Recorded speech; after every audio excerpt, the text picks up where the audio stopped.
get on the stand and tell everything. But a dead nigga can't tell shit. And you could say, I ain't do nothing. He attacked me. He did this. Well, that's probably what, in that case, that's probably how it, because it was only them two. And when you have only no witnesses to it, it's you, and you can do what you want. And if you got a good lawyer, oh, nigga, it's reasonable doubt. That's what people felt good. The justice system is about reasonable doubt. All I got to do is create reasonable doubt. That's why Goldman Hernandez beat his case, because it was easy to create reasonable doubt. You had one man saying that he hired me to do this. Well, guess what? We're going to make this one man look like he's a liar. He ain't shit. He's just trying to implicate me, because guess what? This one man don't have no evidence with me giving him money. He got no text messages of me telling him to do something. It's all he say, she say. Who going to prosecute somebody over he say, she say? You see what I'm saying? It's not, you're not going to sleep right knowing I'm putting the nigga in jail because you said he did it. No, show me some evidence. And that's how a lot of niggas get off. Because you can say whatever the fuck you want, but can you prove it? Yellow Beezy fucked up because he was given what? He was given what? He sent wire transfers to an undercover cop. That's crazy. Undercover cop. That's why I tell you that the MO3 family has a case, my nigga. I'm thinking MO3 mother, somebody got some money in the back end. Because I don't know how you ain't suing the whole fucking Dallas PD. How you ain't going crazy? That's something like, did you get paid? Did somebody get some money in the back end? Like for real, did somebody get some money in the back end that we don't know about? Because I would be going crazy. I would be in a fucking uproar knowing that Dallas PD knew my son was going to die. That's all I'm saying. I would be in the uproar knowing y'all knew my son was going to die. I would be in the uproar knowing, like, think about, Kimmy, I'm asking you for real. If Keith Jr. was out there in the street like that, and you found out that the cops knew that it was a murder for hire, and that they set up the account for the money to be wired into, what would you be thinking? I'm asking for real, for the people. What would you be saying to yourself? I'd be upset. I don't know how much you can do because it's set up to play in their favor, not yours. But I mean, I'm a person, I would make noise about it. Can't say how much. I would be talking crazy. Yeah. Y'all, the police set up the account for my son to be killed, and nobody's saying nothing about it. So it's almost like somebody got paid not to react. I'm just asking, did somebody get paid to be quiet? How the fuck is you not, my nigga? If I found out my son had a murder for hire, got killed, and then the police was the account that the money was going into, I'm fucking going crazy. I'm up at the police station every day. I'm asking these niggas, what the fuck going on? We need to talk, nigga. How the fuck did you niggas set up account for my son murder and you niggas didn't stop it? Mm-hmm. I would rather have a conspiracy for murder on Yellow Beezy than a murder for hire.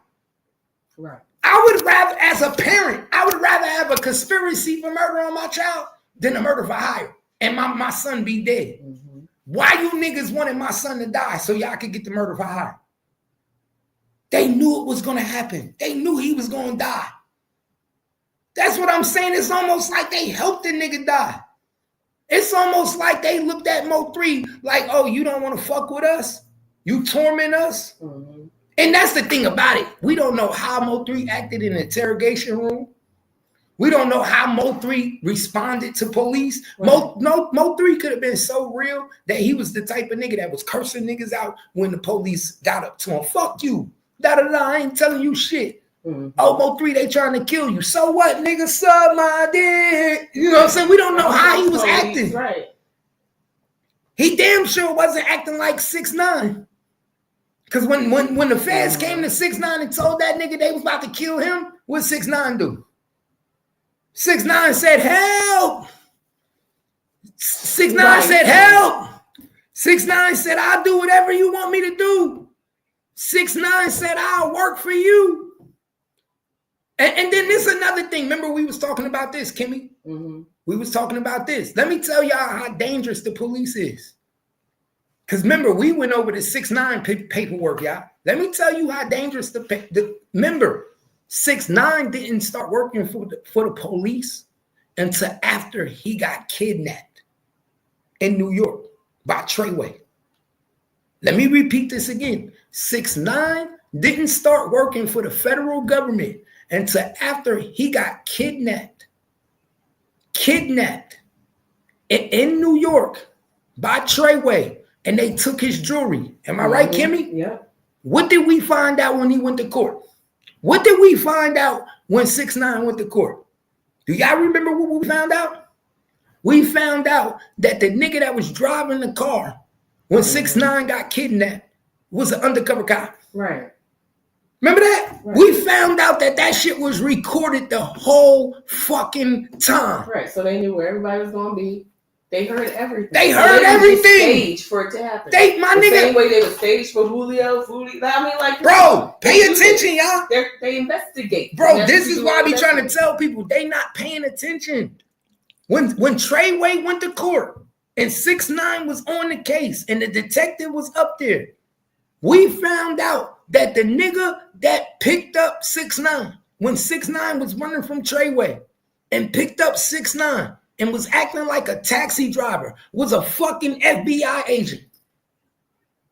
He was a whole fucking FBI agent. When they had this nigga in the back seat with the gun to his head, and they took him to his girl house. What's her name? What was 6ix9ine girl? When they took him to Sarah, and he called Sarah, he said, "Sarah, bring the jewelry downstairs.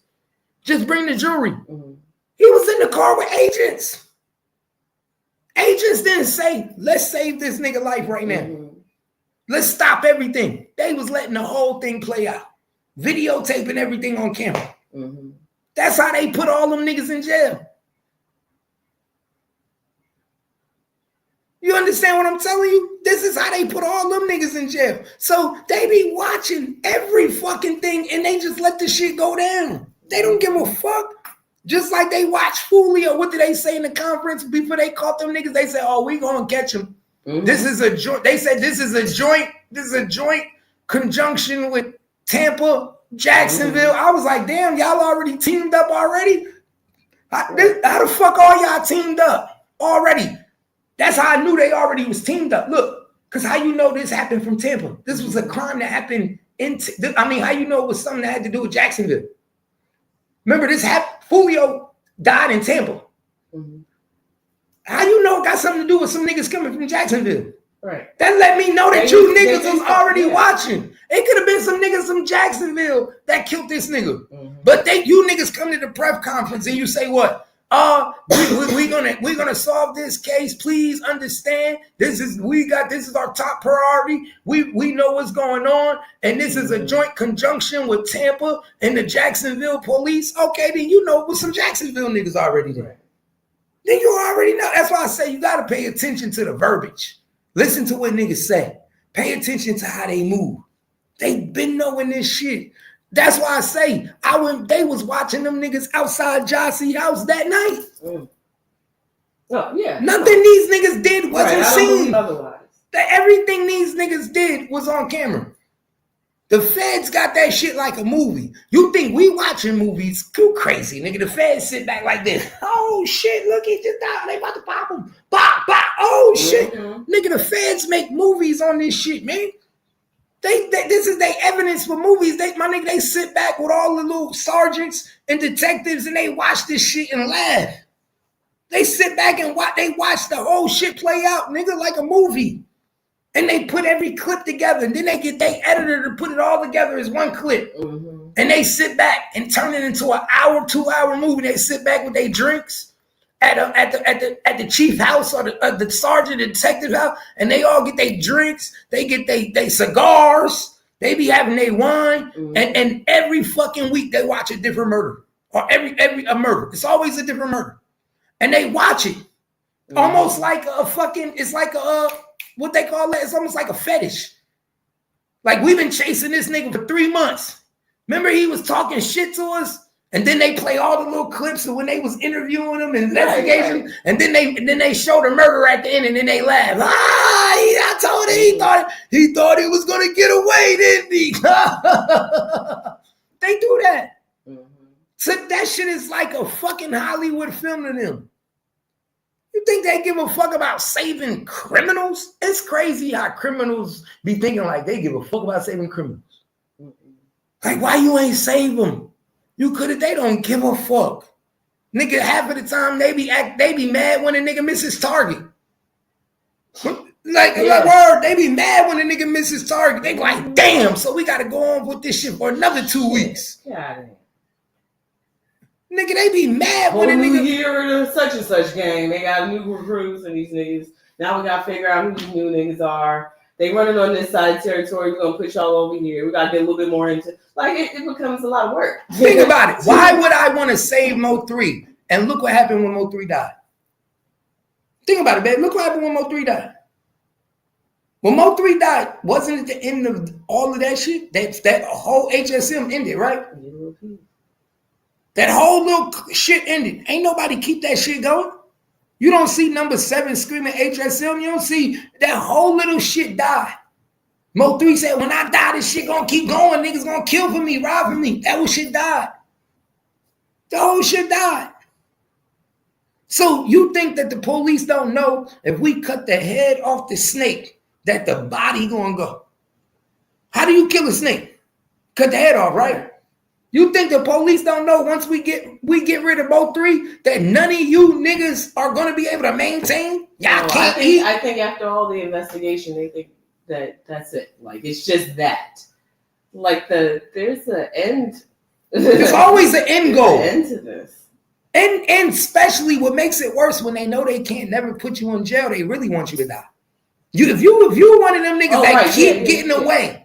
You keep getting away. You keep slithering through like a snake. Yeah, they have enough too. And you got soldiers that are like when you are an influential person where you don't even have to do shit.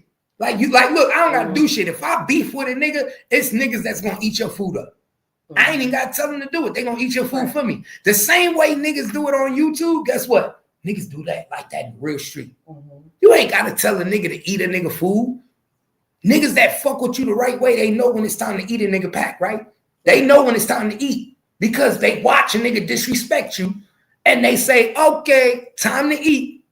And then next thing you know, something end up happening to the nigga that fucked with you. And then guess what? The nigga come around and say, hey, boss man, hey, you know I'm about that shit. Yeah, you know I'm about that shit. And then he make 2 or 3 songs. The nigga be saying, all right, I know who handled that. Ah, that's my nigga right there. That's what I'm talking about. That's my nigga. What do you think happened? I ain't have to tell the nigga shit. Nothing. That's how the street go. That's how the internet go. That's how the motherfucking YouTube go. So if the cops know that's the power that MO3 had, what you think they saying to themselves? We got to get rid of him. Because they do it because of him.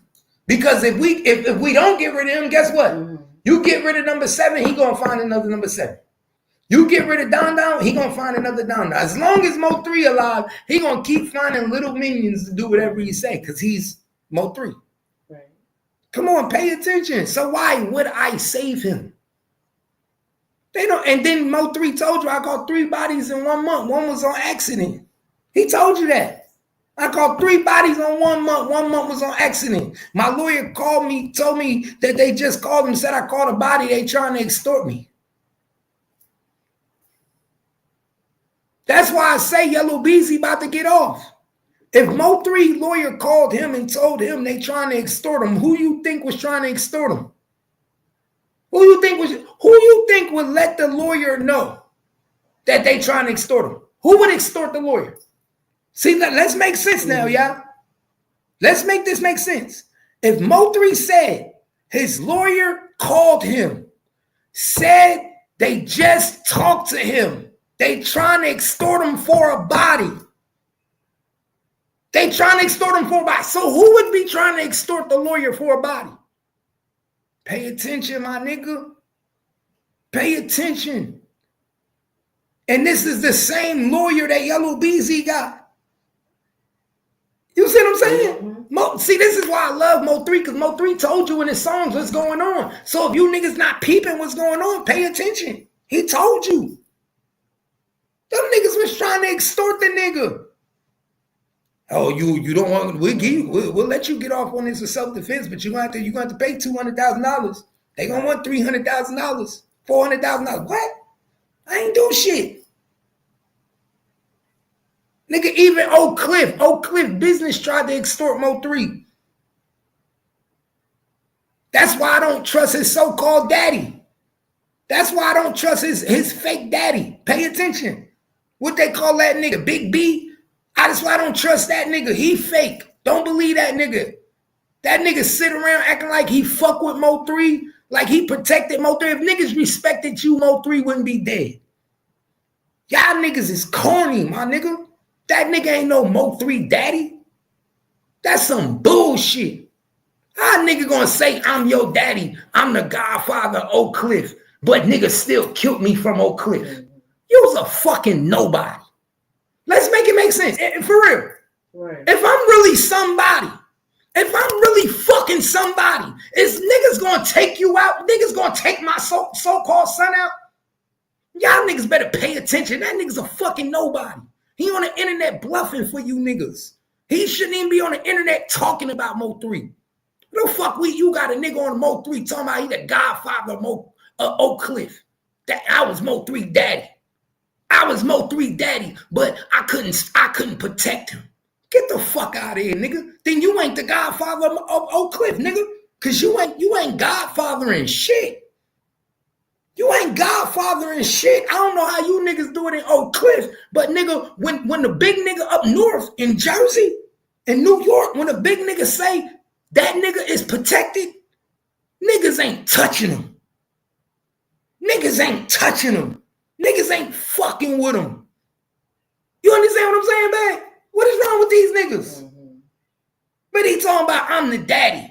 I'm the guy. That's how you know this shit was all a play. That nigga was extorting MO3 too. Let's keep it real. He was one of the niggas extorting MO3.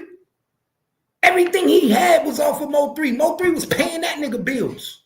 MO3 was paying for that nigga shop. Nigga, the jewelry he got on was MO3's.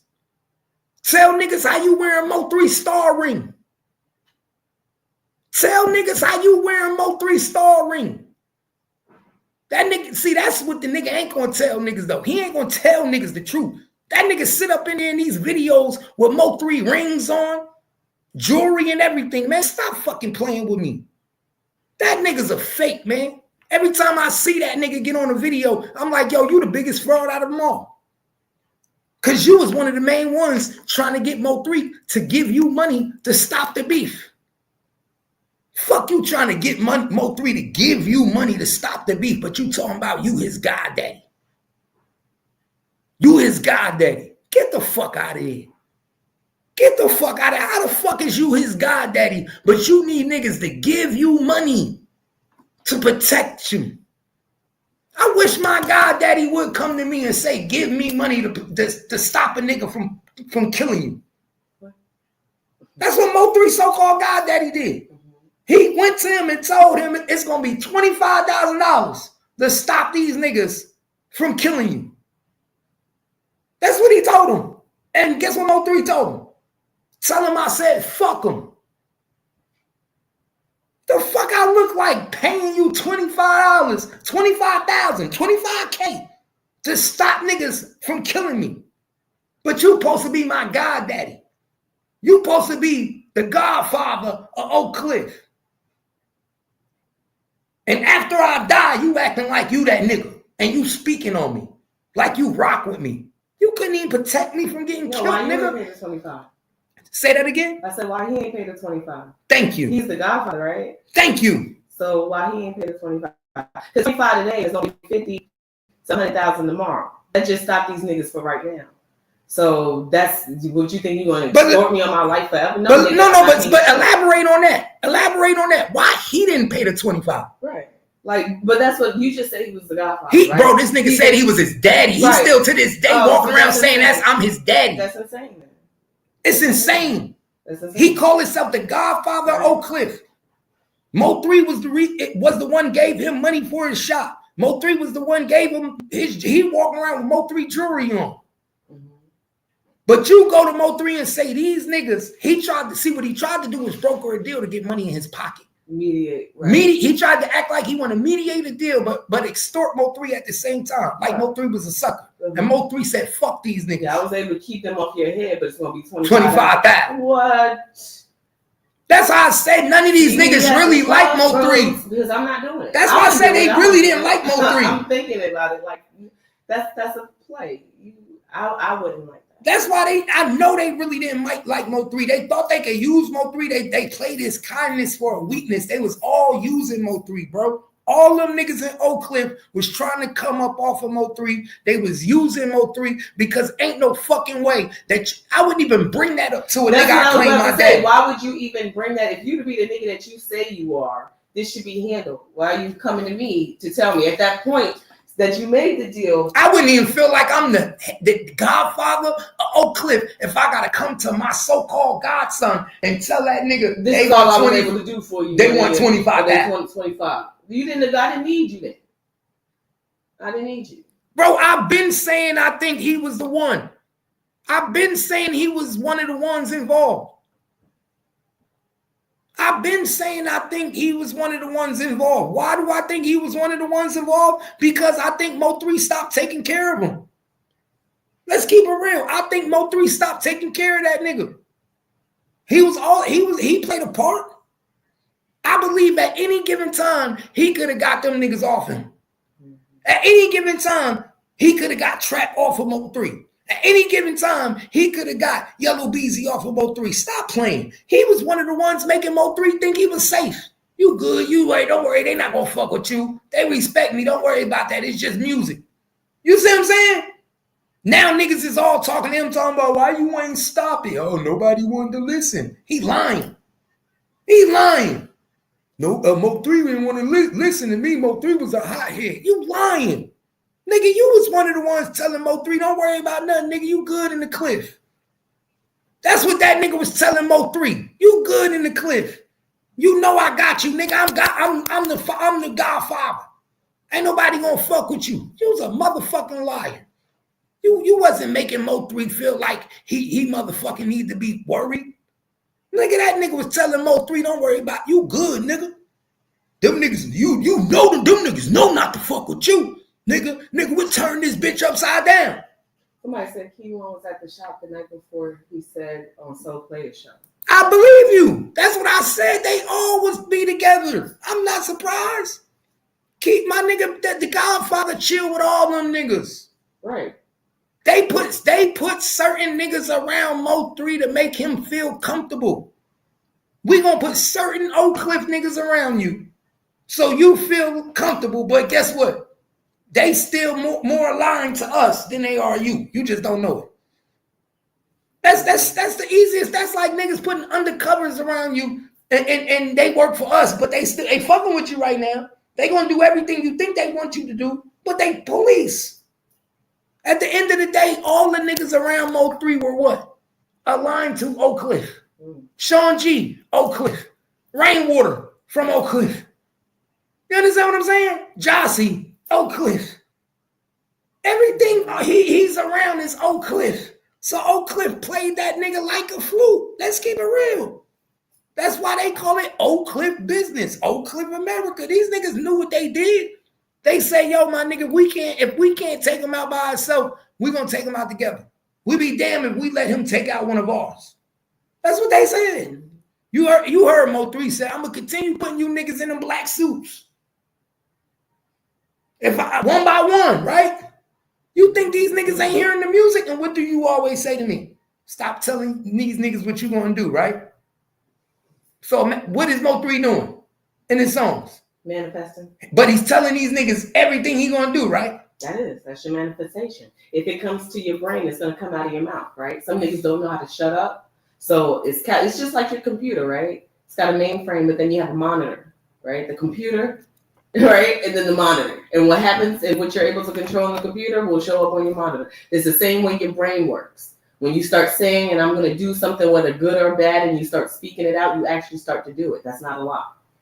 So when you see people, that's why they say believe people for who they are, because that's exactly who the fuck you are, because that's how your brain is operating. That's what you live. That's what you believe, because your heart is connected to your brain. You get what I'm saying? This is all available inside your body. So when MO3 made that song, and he got on his knees and he said, I'm praying to Allah for forgiveness, but I can't stop until all these niggas dead. He what meant that, right? Yeah. Because you're a spiritual being having a physical experience. You can be as strong as you want, but in this physical world, you gotta take some niggas down, and that goes against your spiritual. So you know you're not gonna be here too long. You ask why these niggas make songs about they death and in caskets and shit, because you know how you're living is not gonna keep you surviving here. It's not gonna happen. No. Hello? Yes, keep going. Yeah. Mm-hmm. Right, God generator, operator, and destroyer. It's all up in there. It's all the same thing. And that's why when these niggas get behind bars and they be trying to use their rap lyrics as an excuse and say it's just the art, you know, judges and lawyers, they not trying to hear that shit. Because they like, this is how you live, my nigga. We see who you are. You know what I'm saying? How you speak, how you carry yourself, the crew that you run with. They know every fucking thing about you. So you can't get up in here. That's why they do all of this investigation for you to still come back to the courtroom and be a fucking liar. They'll have all the evidence on you. We know exactly who you are. How what you got going on up here is coming out your mouth. You really, these niggas is living this lifestyle. It's a problem. It is definitely a problem. And you would think that people would learn from others. That's not how it's supposed to go.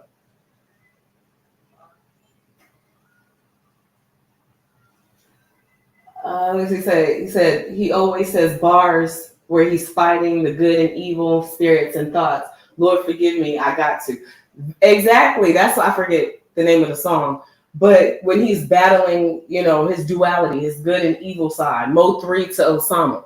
You know what I'm saying? That's exactly what that is. We just try to compartmentalize and separate things like they don't intertwine. You know what I'm saying? That's a battle for everybody. I was telling Gangsta Cat, I like that song, but in all actuality, everybody does that all day, every day. I am like the sweetest person in the world. I give you anything. My acts of love is showing love, affection, like doing things. You know, I'm a good giving person.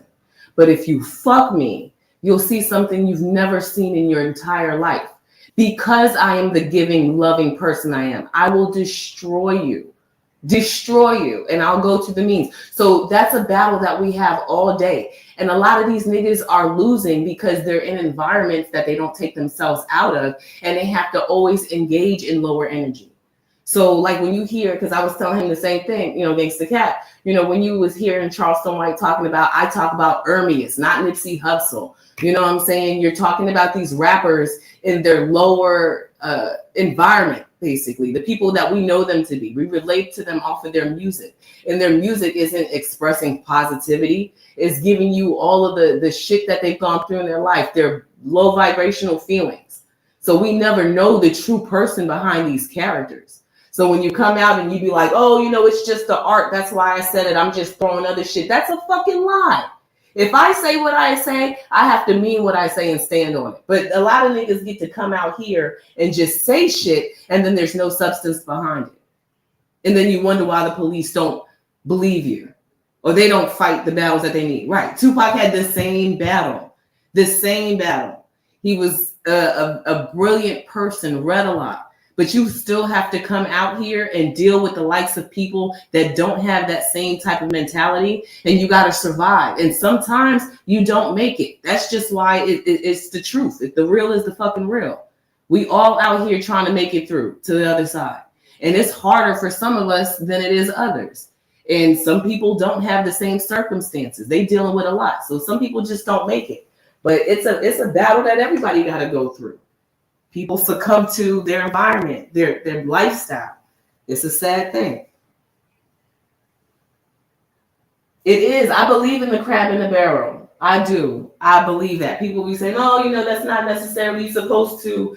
And you know what the crazy thing about it is? People be like, once you get up, you're supposed to go back and help your others. And I believe that too. But I think you have to have a conscience to be able to effectively help those that are seeking the help.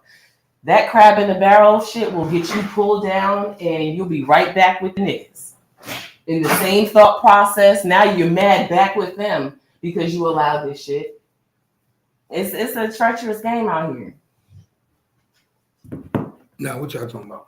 You said what? What happened? We were talking about MO3's song when he was battling himself. Oh, when he was going back and forth. Right, and I was telling you just like, you know MO3, but you don't know him as the person. We don't get that. And that's why they say the music industry is demonic, because you're getting a character. These people are coming to you with wigs on, colorful clothes, all types of shit to entertain you and to feed on your emotion that way. But you don't know them personally. Because if you realize now that we have access to them up close and personal, we watching their cases, we don't like their fucking music. I don't like none of these people that I used to like before.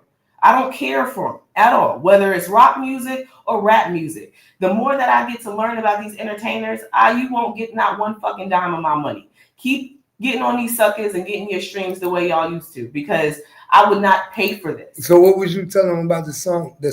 Because I know that's one of your favorite songs. So what was you telling them? Oh no, well, I was talking about how you feel, how we were talking about the other day, how everybody's battling the good and evil. You know what I'm saying? Every day you go out and be like, you know what I'm saying? So when you know, being that you know MO3 now, right? And you've been in the MO3 sector and you see everything from him in his life and how everything played out. What do you think about when you hear that song? Like, what is your overall like analysis to that? I wish you would have got Osama to shut up. But like he said, Osama's the one that's keeping you moving, because these niggas is on your head, MO3. They don't like you. They talking about you. You know what I'm saying? That affects you. MO3, who's supposed to be the artist, the writer, to go out there and give us his art firsthand. You got other demons out in the world that want to fuck with you. And that affects your art, your craft, right? So what you got to do, if you don't know, when getting angry, those emotions are a defense to you. Just like when you get a cut and all the types of things that happens to your body. If you're talking to someone and you're engaging in it, that is your defense mechanism. You feel something's not right here, right? So that's his lower part. You know what I'm saying? They fucking with you, MO3, but they can't fuck with you, MO3. So I come in and Osama will handle all of that. You just do what you need to do. But at the same time, it's only one person. So you have to pick a side. He's not a twin. He doesn't have another person that could step out into another body.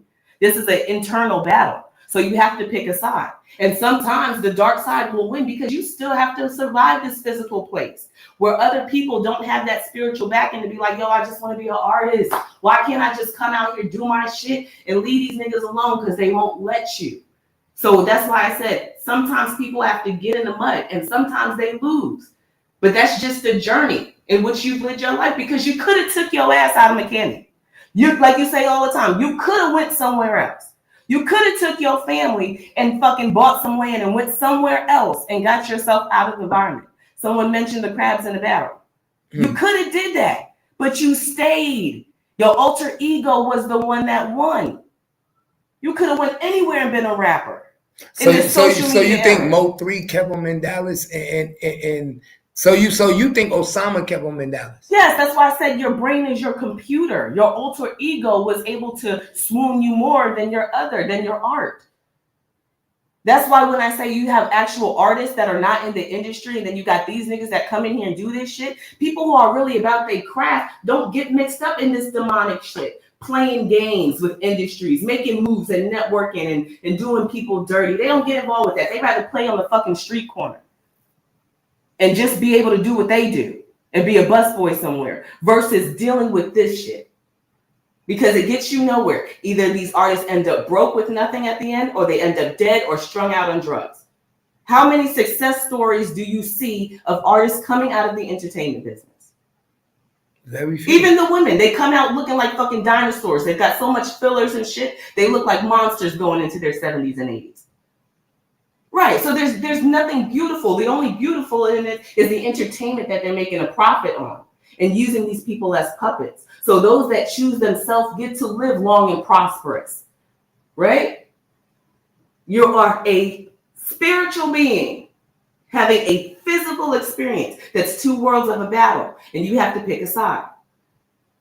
That's just how it goes. But and that's the key thing about it too, is that these motherfuckers will fight you and fight you. And I don't think people don't understand the battle that MO3 was probably going through. Right. They will never understand. Do you know the battle it is to be a street nigga and then all of a sudden come across something when you got money? Cause like, remember what's that saying? You can take me out the hood, but you can't take the hood out of me. It's the truth. So if I'm a street nigga, I'm just a street nigga. I've always been a street nigga. I'm already been in this shit. No matter how much money you give me, my nigga, I'm always gonna feel like fuck these niggas, and I'm at war. And but that's because we don't understand the process. Money is just the object. You are going to be who you are regardless. If you was a street nigga with no money, you're going to be a street nigga with money unless you change. I'm watching a movie right now. This woman is a freaking hillbilly in the freaking, trailer parks. She got her a rich husband and she still don't know how to fucking act. It's all the money. It just changes your financial status. It doesn't change who you are. Your mindset will always be. That's why you tell people like, don't fuck with me. I don't want to have to go back to who I was. Nigga, that's you. What you mean go back to who you was? You only got one body. Nigga, either you is or you isn't. So that's why people say, I don't mess around. I stay by myself because I don't want to have to do this. Because just like I said, I use myself as an example. I don't fool with nobody. I don't get into trouble. I don't have legal troubles. I raise my kids. But if you fool with me, that girl is there. She got a root of shit that she don't carry on the surface. And if you fuck with me, I'm going to push it all right to the front.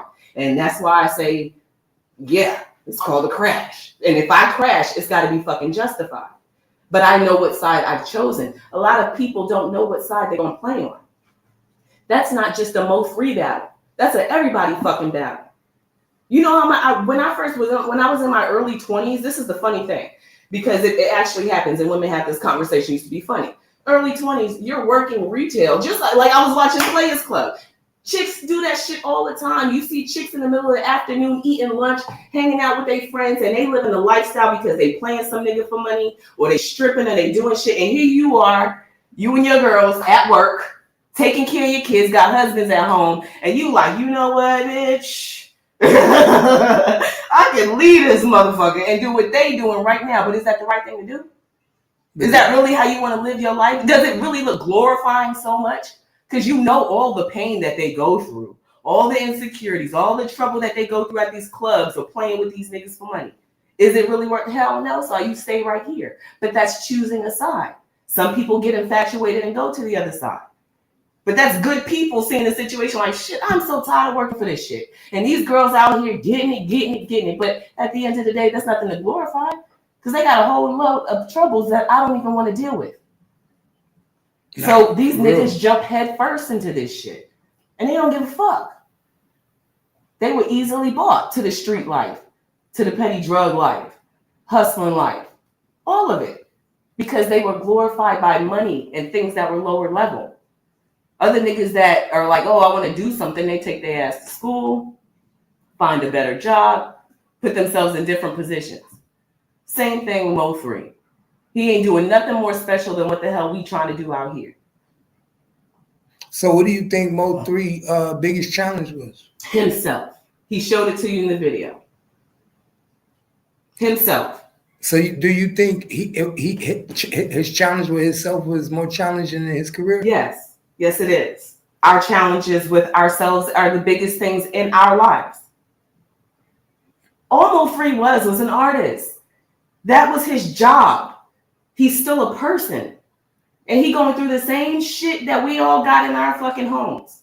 No different. The only difference is that he don't work down at Golden Corral. He's the rapper. But you're going to have the same situations come about. We are all battling ourselves. The only difference is we're getting ready to watch these people crash out because they don't know how to deal with themselves. Then they start running to religion and trying to hide behind that because you think that's something. Or you start trying to run behind a different lifestyle because you think that's something. You need to just work on yourself. And people, one, don't have the time to do it, don't have the heart to do it, because that means you have to soul search and dig deeper.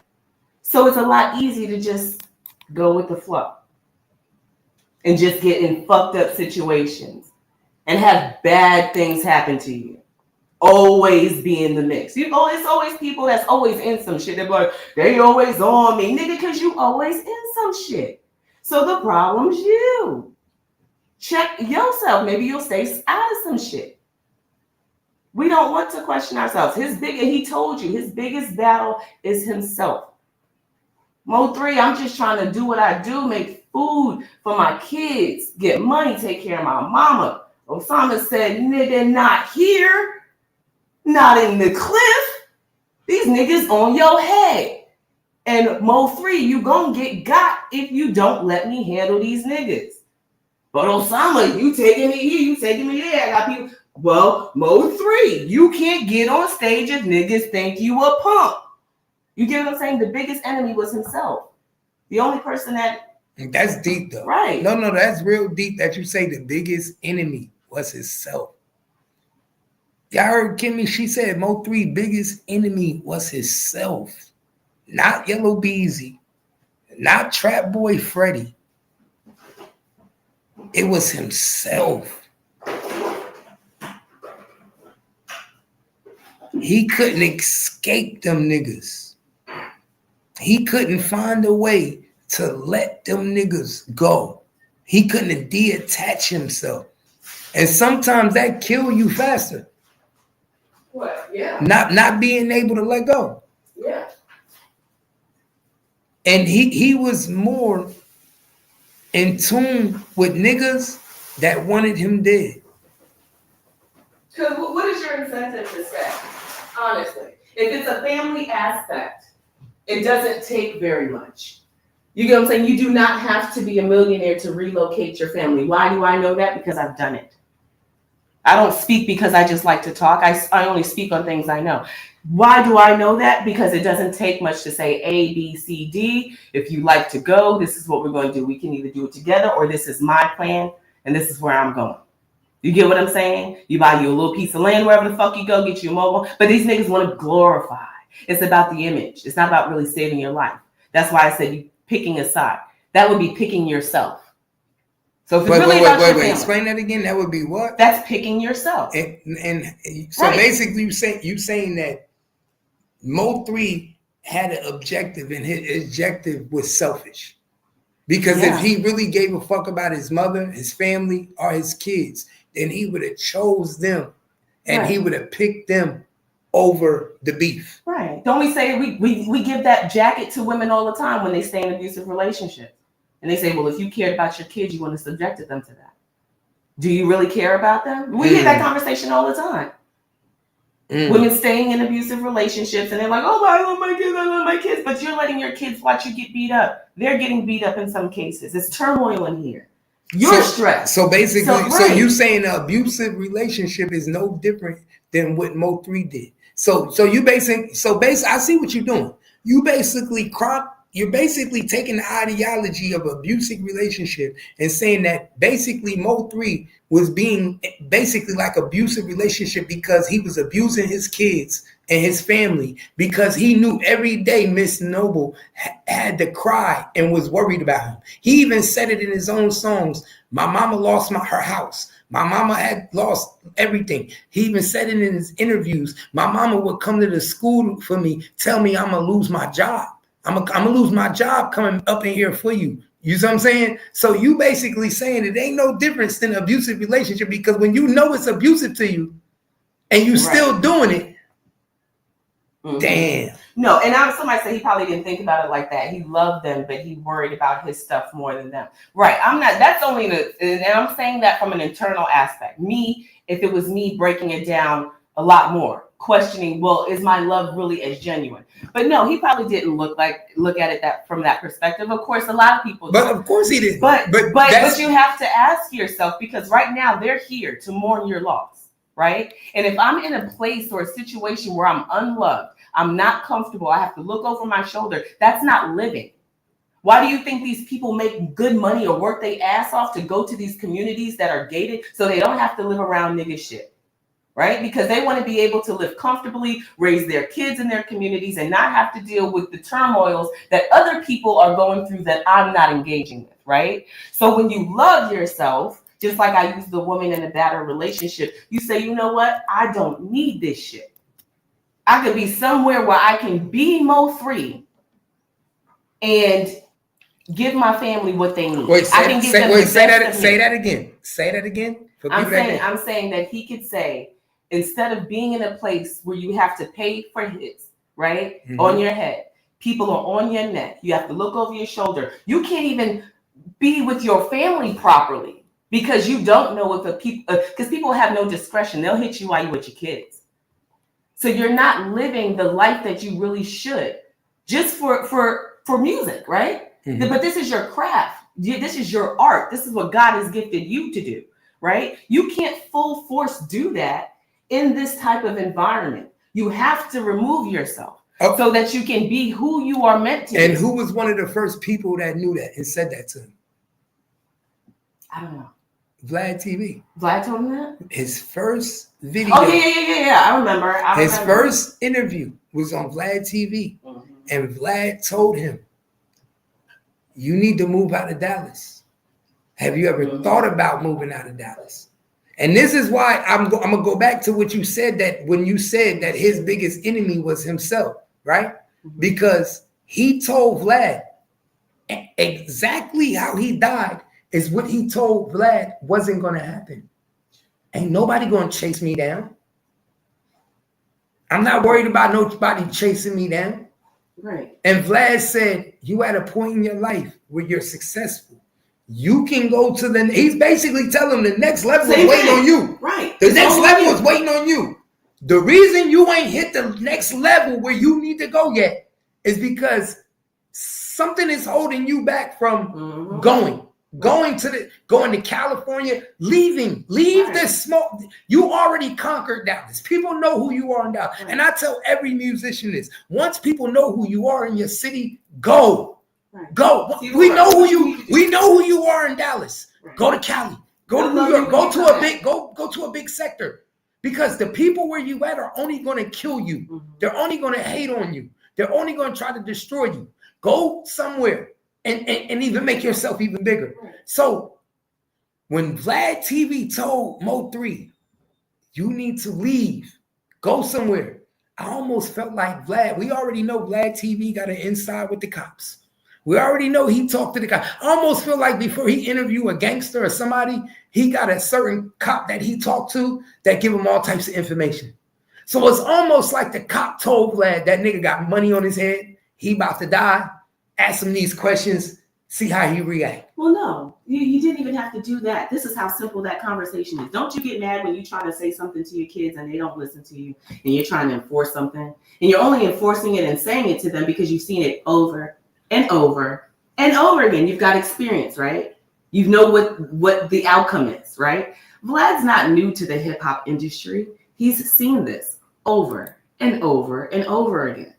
So there's no special rules here. No cop has to give him a checklist or say anything. All you're doing is observing. You niggas are the platform, and you're the platform for a reason. Because you don't make good decisions, right? Because we're not just listening to your music anymore. We are interviewing these people, and we are entertained by the lackluster shit they gotta say, right? Because none of this is conducive to a good lifestyle. They're telling you about criminal activity, right? So on his end, it does become interrogation. But it's not very hard to call it out. Mo3, you are moving like how a lot of rappers before you have moved, right? And these rappers before you are no longer here. So while you're at the peak of your decision making, what are you gonna do? And then nigga says, I'm good. So that wasn't very special of a question. Vlad is just basically saying, my dude, you're at a point to where your career can blossom. And you know how this shit goes. You already got problems in your city.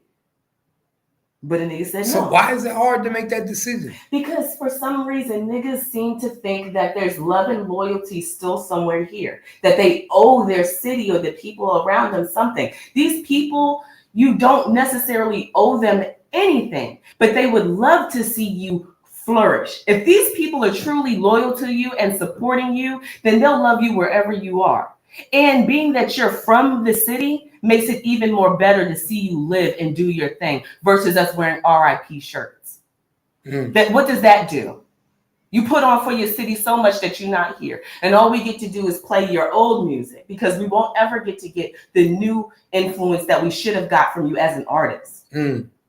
I tell people I like all kinds of music. I don't just listen to hip hop. I don't even have to know the name. If I hear a song and it resonates with me, I like something, it's my shit. I go, I got a whole bunch of stuff I go looking for songs because music is a vibration. That's what it is. It is a vibration. Words are a vibration. They're meaningful to you. And when it resonates to people and it truly lives there, they love you. They don't hate on you. Especially if you're saying positive shit. That's why I'm worried about the new music. I don't listen to it. It's all drill. Niggas want to take a nigga's life, do drugs. And that's not my mind frame. But you got to switch your shit up. And these niggas don't even have the wherewithal. Somebody said it's not that if you can't take the family with you, say you stay in your city. How can you not take? So y'all really think MO3 didn't have enough money to take his immediate family with him? How many family members are you trying to take? How many family members are you trying to take? Let's start there, right? Because it's always your kids, right? Your mama, your girlfriend or your wife or your baby, whoever you're close with, right? But in all actuality, are you trying to uproot your whole last name? No. It is your immediate family. Niggas go get condos and fucking, now you got something called, what is it called? Rental homes, right? Mm-hmm. So now you can get you, what are they called? Bro, I saw. You can do whatever. You can rent a whole apartment building. Bro, right. I've seen, listen. I've seen people go buy a whole apartment complex. You can go buy a whole apartment complex and put your family in an apartment complex. You do whatever you need to do to save your life. And if your family means that much to you, you bring them with you because you don't want to go on this journey by yourself. And the ones that don't want to go, they don't have to go. But like I said, every time people say, oh, I don't want to leave my family, how much of your family are you bringing? Or are you including the street niggas too? That's really what we're talking about. Because family doesn't just go to your bloodline. It's going to your loyalty of your street niggas. Because if I take mama, my cousins, and my uncles, and I take them, but I'm going to leave my street niggas behind. And then that means they don't have nothing from me. And I can't do that. So let's just say that. You don't want to leave your street niggas behind. Because the family is easy. The family you was living with your mama before. So what the fuck, you can't put her in a room? You can't put your children in a room? And you figure it out till you could get you a mansion? You can't buy land and then get everybody a fucking whatever you got to do to save your life to still be here. You do it. You do it, and that's it. And that's the problem. And I think it's what you said before. A lot of these motherfuckers is be stuck in the fact where they only can be the man where they live at. Where they at. And that's how I'm gonna keep it real. That's how I define if you really that nigga. You feel me? I was that nigga in Jersey. I'm that nigga in Texas. Some niggas are scared to go places because they scared that they not gonna have the same reaction that they had in another location. Right. And if you really that nigga, my nigga, then you go anywhere. Be who you are. Do what you do. Take your family with you. Nigga, Little Boozy bought land. He bought a house, and behind his house, he created houses for his. Hold on. He created houses for his family, right? Yeah. So my nigga. If MO3 wanted to, it would be nothing for MO3 to have bought a mansion and bought on land and put many houses all behind it for everybody, right? Who the fuck not gonna want to go with you? He got a dog pound, creek, bowling alley, basketball court. He created their sanctuary. Remember, I told you he'd throw parties all the time. He had an all-white pool party. I said, damn, if I had this space, I'd throw a bunch of pool parties all the time too. Nigga, that's what you do. Bring those who are really supposed to be around you to you. into your area. And that's how you start to cut people out of your life. But it wasn't gonna happen. Like my nigga just said, 3 was a real stepper. Right. And that's it. That's all. Right. Wasn't no retreating in him. I think this probably the realest comment. This is the realest comment, my nigga. My nigga said 3 was a real stepper. That's it. That's all. Wasn't no retreat in him whatsoever. After Royal Lee was gunned down, it was up from there. So it wasn't no moving. He didn't give a fuck. He didn't give a fuck how much money he got after that. Right, clearly, because we're talking about the case now. Yeah, he didn't give a fuck. Yeah, that's the realest shit. Because that's all. He was a stepper. That was it. He was in them streets. And some niggas is like that. And it's easy for niggas like, and I ain't gonna lie, it's easy for us to sit here and say, damn, we wish MO3 would have moved. MO3 should have took his family. Yeah, because that's the easiest. It's easy to say that, but guess what? The hardest thing was staying here. He lost his life. But it's hard. But guess what? I'm not gonna lie. But guess what? I ain't gonna lie. Because you know I'm crazy. If a nigga fuck with one of mine, I don't give a fuck how much money I got. I don't care. I mean, you know what I'm saying? So people see, this is the thing about it. And this is why I say this comment is the realest comment. Because you call it crash out. Mm-hmm. But niggas that's real niggas, we don't call it crash out. Oh yeah, I know what you're like think about it. That's like somebody killing you. You my wife right now. The next nigga might say I'm crashing out if I go killing everybody. Right. To me, and to niggas that know me, they might say that ain't crashing out, nigga. That's his wife, nigga. He did what he was supposed to do. Yeah, it's perspective. So it's perspective. We have to look at Mo3 and say the people that know Mo3 is looking at it like, nigga, Mo3 had a bond with a nigga. We don't know what bond he had with Royal Lee. We don't know what bond he had with Bubba. Once you took my niggas out, I can give a fuck about this music. I can give a fuck about this money. Right. Nigga, I'm on go mode. But that's exactly what I'm saying. That's perspective. His perspective kept him here. That situation kept him here. Not let me get the fuck on so I can live and take care of my family because I got to be here now. Shit is intense. That nigga said, I'm a step. You made a decision. And that decision took your life. So the repercussions fall back on your family, trying to argue for a state, trying to raise children that don't have a father. You feel what I'm saying? It's all about perspective. And you can't change niggas' perspective, but understand the results are the results. They don't change for no street nigga. They never have and they never will. So really, yeah, you can step. You can go hard for the niggas out here. But losing, you only get this one time. And when you lose this life, you become a memory to the people that are still here. So yeah, you can always pick your side. That's why I said it's two sides to this. It's a higher and a lower. And whichever one you choose, that's your journey. And your journey will lead you to your destination. Damn. Period. It's perspective. Someone take my child, my husband, or anything. Yo, yeah, I'm going to want to crash out. But in all honesty, what am I going to leave for my children when I go? A story of a crash out? And if that's what you want, because loyal niggas and street niggas do that, then that's what you get. But understand, there's only one destination from that shit. So that's what I'm talking about. You make your choices. We already know the rules. We know how shit go, and I know how street niggas get down. I didn't grow up in the suburbs, but I'm telling you, it only ends one way. So when you make your choice, that's why niggas stand on 10 when they do that, because it's called crashing the fuck out. When the niggas get into a car crash, they lose their fucking life sometimes. Some niggas come out with battle wounds and they say, shit, I ain't driving no more. I ain't driving that speed no more. I ain't gonna drink and drive no more. Mm-hmm. But when you crash the fuck out, that is the end all. So, I mean, I get it. Step all you want. But look at it. All these steppers don't end up no fucking where. So me as a person on the other side, I'm looking like I don't want to be no stepper. But some niggas also step with pride. You can have whatever you want. You can't justify that. You can step with pride. You can make t-shirts. You can create flags. They create gangs, use colors. It don't mean shit. That's your personal feeling. Pride is one of the 7 deadly sins. That's yours. You said and for what? You to own. Wait, you said what? I said it's a part of the 7 deadly sins. And what is the 7 deadly sins? You look it up. We had this before. You can look it up and explain it. What I'm saying is that's personal to you. Your pride is not my pride. What I have pride in, you may not have it the same way. That is a personal emotion. And nobody can tell you. I'm just speaking from the outside because I have an opportunity to have a more clear head. I live my life a certain kind of way so I can see chaos when I see it. But that's something personal to you. So whether you want to step with pride or not, that's still personal to you. The destination will always be a vacation 6 feet under, regardless. And if it's not you, it'll be someone you love. So step as high as you want to.